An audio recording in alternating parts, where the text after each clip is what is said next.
야요이 시대, 일본의 역사학자 카와이 아츠시가 지은 하룻밤에 있는 일본사를 바탕으로 그것을 모두 바르게 해석해 드리겠습니다. 일본의 역사학자가 쓴 책을 바탕으로 일본 서기를 논박해야 제가 쓴 글이 얼마나 객관적이었는가를 인정받을 수 있을 것입니다. 우선 원문의 내용을 인용하겠습니다.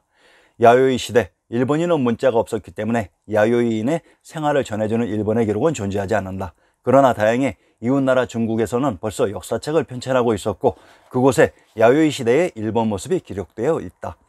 방고가 쓴 한서 지리지에는 기원 전후의 일본이 외라고 불리며 100여국의 소국으로 분립, 한나라의 낙랑군에 조공을 바치고 있었다고 한다. 이것이 일본에 관한 최초의 신뢰할 수 있는 기록이다. 후한서 동의전에 57년 외의 노국왕 광무제에게 인수를 받다. 107년 외의 국왕 스이쇼가 안제에게 노예를 바치다라고 했습니다. 일본은 그 당시 문자가 없어 역사 기록이 없으나 이웃나라 중국에서 일본의 역사 기록이 있다고 합니다. 자기 나라의 역사를 이웃나라에서 대신 써주는 경우도 있나 봅니다.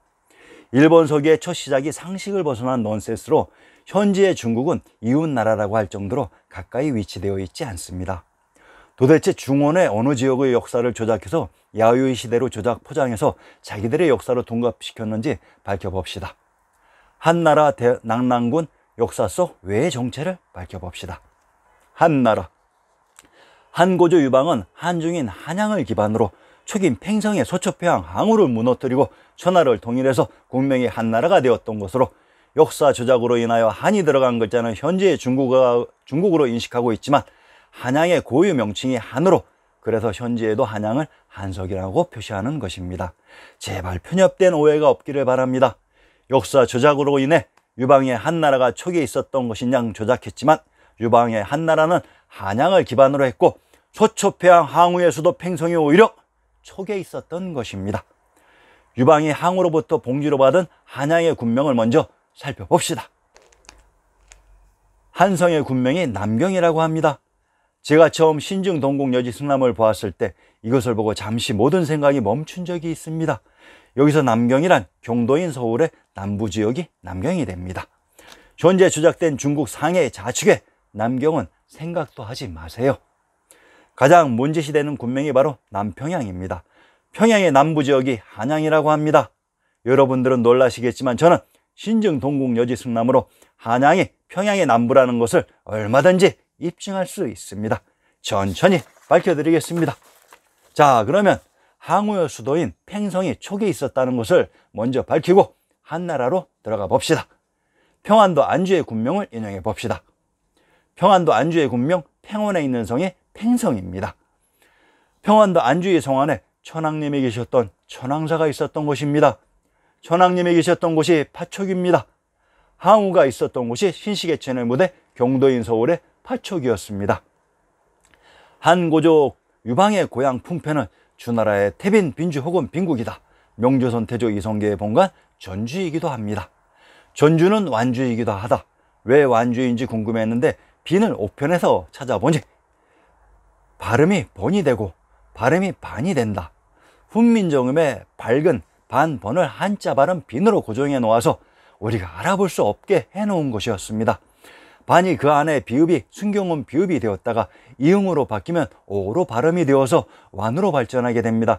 참으로 신비스럽기까지 합니다. 완주가 주나라의 빈주라니 이곳 빈주가 바로 오스트리아의 수도 비엔나의 원형이라고 했습니다. 또한 여기가 한나라 유방의 고향 풍패이기도 합니다. 모두 다 신증 동국 여지 승남의 전주부에 나오는 정보입니다. 고전 번역원의 신증 동국 여지 승남 구격본의 몇 조각을 인용해 봅시다. 한고조 유방의 고향인 풍패가 전주이며 제후국 한나라가 있었던 곳은 한양 장안입니다.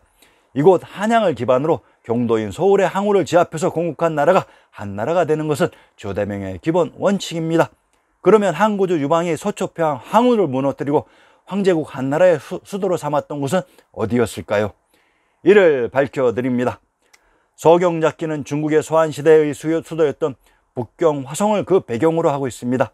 소한이 왕망에 의해 일단락을 고하고 다시 유수가 나라를 세워 나급의 도읍을 정해 동환시대에 이르자 한나라 사람들은 자신들의 옛 서울인 북경을 서경이라 불렀습니다. 전한의 수도였던 서경작규의 한 구절만 인용해 봅시다. 서경작규의 오작궁 석기린을 보건대 소식에 능허대기에 그 남쪽에는 한무제의 장양궁과 오조궁이 묘의 오조는 오작의 오식인 것을 알 수 있겠습니다. 또한 한무제의 오작궁이 여산 진시황릉과 멀지 않은 곳에 있다는 것을 말해주고 있습니다. 동파 소식의 능허대기의 일부를 인용해 봅시다. 일찍이 궁과 함께 대에 올라서 바라보니 그 동쪽에는 진나라의 목궁의 기년궁과 탁정궁이며 그 남쪽에는 한무제의 장양궁과 오조궁이며 그 북쪽에는 수나라의 인수궁, 당나라의 구성궁이 있으니 동파 소식은 나이 28세에 처음으로 부임한 곳이 봉상부 태수 진회랑 밑에서 첨서 판관사의 벼슬을 하는 자리였습니다. 소식은 이때 둘러본 봉상부의 8곳에 관한 시를 남겨놓고 있습니다. 전한의 수도였다는 서경작기의 장소가 능허대기의 무대 봉상이라고 합니다. 그런데 이상합니다. 진한수당에 궁궐이 있었던 능허대와 봉상이 정조대왕의 무대 화성이라고 합니다. 정조대왕의 문집 홍제전설을 인용해 보겠습니다. 상림식경, 해가 쌓이고 쌓여 저물어가는 하늘에 소소히 내리는 가벼운 눈이 가련도 하여라. 잠깐 사이에 산하를 두루 뿌리고 가니 옷 같은 나무와 꽃이 앞뒤에 그 가구나. 이상은 능어모서를 읊은 것입니다. 정조대왕이 읊은 상림식경의 제목 상림원이 한무제가 수축한 상림원인 것을 알 수 있습니다. 그 식경의 제목이 능어모설인 것을 보면 소식의 능어대기의 능어가 이 상림원에 세워졌던 것임을 짐작할 수 있습니다. 정조대왕의 문집 홍제전설을 더 인용해 봅시다. 앞에 두 구절이 앞에 목멱산을 바라보다의 남산을 묘사한 것과 똑같은 자리에서 같은 상황을 읊은 것임을 알 수가 있습니다. 바로 정조대왕이 앉아있는 곳이 봉상이라는 것을 알 수 있게 해주는 시입니다. 셋째 구절에는 봉상의 어원적 의미와 함께 사용하고 있습니다. 봉상의 현 중국어 발음이 봉샹이 되니 그 발음이 함양이나 한양이나 범양으로도 표기한 것을 짐작할 수 있겠습니다. 이때에도 봉상이 어원적 역사적 의미와 함께 그 발음도 중요하다는 것을 알 수 있습니다. 한고조 유방이 건국한 전한의 수도는 북경으로 그곳에 진나라의 옹성인 봉상현이 있었고 이것이 원나라의 북경이며 또한 조선의 화성이었던 것으로 그것이 경도인 서울에 있었다는 것은 얼마든지 입증할 수 있습니다. 천천히 밝혀드립니다. 봉상팔관 동파 소식의 능어대기의 무대가 신증 동궁 여지승남의 인천 노부에 삽입되어 있습니다. 한번 인용해 봅시다. 인천의 삼해주연, 능어대가 있었던 인천의 군명을 경원, 소송, 인주, 미추홀이라고 합니다.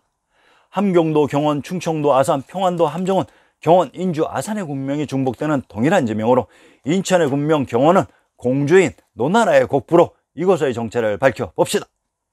평안도 함정의 부루와 산천을 인용해 봅시다. 아산이 군명인 평안도 함정에 천황님이 계셨던 천황사가 있었다고 합니다.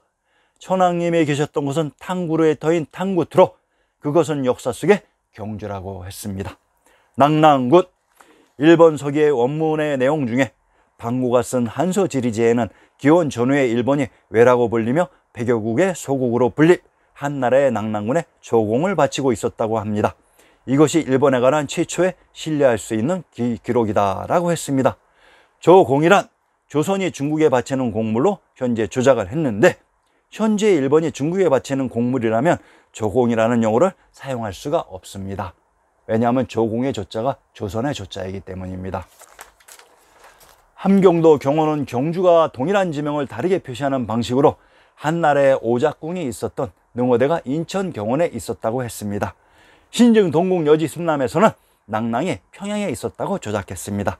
그런데 다른 곳에서 낙랑의 지명이 등장합니다. 자, 그러면 신증 동궁 여지 승남 경상도 경주의 군명을 통해 낙랑군의 정체를 밝혀봅시다.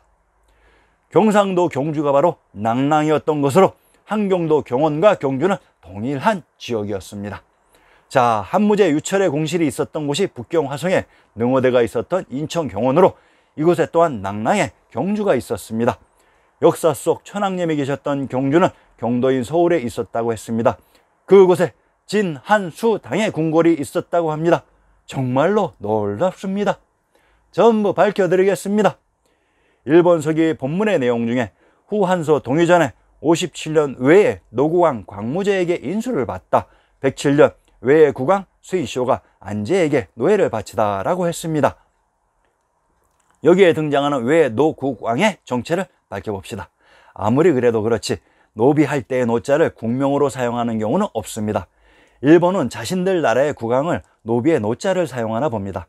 물론 자기들의 역사가 아니니 무슨 짓거리를 하지 못하겠습니까? 자, 그러면 이 노국이 역사 속에 어느 나라였는지 밝혀봅시다. 경주에서 문천 부의 남쪽 오리에 있다. 사등이천의 하루이다. 긴급기의 시에 동황이 한 손으로 내려주신 은퇴 만물이 골고루 받았구나. 나급의 모든 선비 10만 명이 물에서 불개하니 어깨서로 닿았구나. 취한 김에 의기가 갑자기 서서 청천에 올라가서 노양의 창 휘두르고자 하였다. 상기에 등장하는 지명이 동황과 나급, 노양으로, 동황이란 동경의 경주로, 경주의 문천 넘어가 바로 나급인 낙양이었던 것입니다. 서울의 역사 속 동대문이 있었던 곳이 낙산으로, 낙양에 있는 산이 낙산으로, 역사 속 낙양이 동대문 넘어 경도인 서울의 옆에 위치되어 있었던 것입니다. 후한서 동의전에 나오는 외 노궁왕이란 경상도 경주의 문천부에 노양이 나옵니다. 바로 주나라의 제후국 노나라로, 이 노나라를 외의 노궁왕으로 한자 변주했으며 상기에서 진한 수당의 궁궐이 있었던 인천의 능호대와 같은 지명이 함경도 경원으로, 경원의 군명이 곡부공을 쓰는 공주라고 했습니다. 즉 공씨가 개출된 역사 속 노나라의 곡부라는 얘기입니다. 외의 국왕 수의쇼가 노예를 바친 안제란 안주의 땅을 봉지로 가지고 있었던 제후로, 안주는 항후의 수도인 팽성이 있었던 팽원이라고 했습니다. 이제 일본서기의 역사 조작 패턴을 읽을 수 있을 것입니다. 우리 중원의 역사를 그대로 일본서기로 조작했던 것입니다. 처음에는 아리아넥스의 설명 들으면서 군명과 지명 따라다닌다고 정신이 없을 것입니다. 아리아넥스도 신증 동국 여지 순남의 군명을 100번 볼 때까지는 그랬습니다. 그곳이 쌓이고 쌓여 3000번이 되니 역사를 꿰뚫어보는 해안을 갖게 되는 것입니다. 왜? 자, 이제 왜의 존재를 밝혀봅시다. 한 가지 명심하셔야 할 것은 왜의 존재가 고정된 것이 아니라 왕조별 시기별로 지역에 따라 변동한다는 사실입니다. 경상도 경주의 군명이 월성으로 월을 현 중국어로 왜라고 발음합니다. 이곳 경주를 왜로 조작했다는 것입니다. 일본 서기로 조작된 야요이 시대 이곳 경주를 장악한 세력이 오르도스를 기반으로 했던 제후국 한조위 연제의 연합인 흉노로, 진나라와 한나라는 9년제를 실시하면서 이전 제후국을 인정하지 않았으므로 이들 제후국 연합인 흉노와 충돌하였으며 광무제 유수 때 다시 이곳 신시계천의 무대 천부가 있었던 경도를 회복하면서 한해 사고를 설치했던 것입니다. 그래서 광무제에게 인수를 받았던 것입니다. 조작된 역사 속의 주체와 패턴을 이제 충분히 이해할 수 있을 것입니다. 한사군 중에 하나가 대방군인데 전라도 남원의 군명이 바로 이 대방입니다. 한사군 중에 하나인 대방군이 전라도 남원에 있었다고 교육받으셨는지요? 신증 동국 여지승남은 왕의 명에 의해 편찬된 지리지 백서입니다. 신증 동국 여지승남과 현재의 지리적인 위치는 얼마든지 바뀌었을 것입니다. 역사 조작으로 인하여. 그러나 신증 동국 여지승남에 실려있는 내용은 아직까지 진실을 고백하고 있습니다. 후손들이여 빨리 역사를 복원시키라고. 다음 회에서는 야마토 시대에 대해 밝혀드릴 것이며 회를 거듭할수록 충격이 더욱더 심해질 것입니다.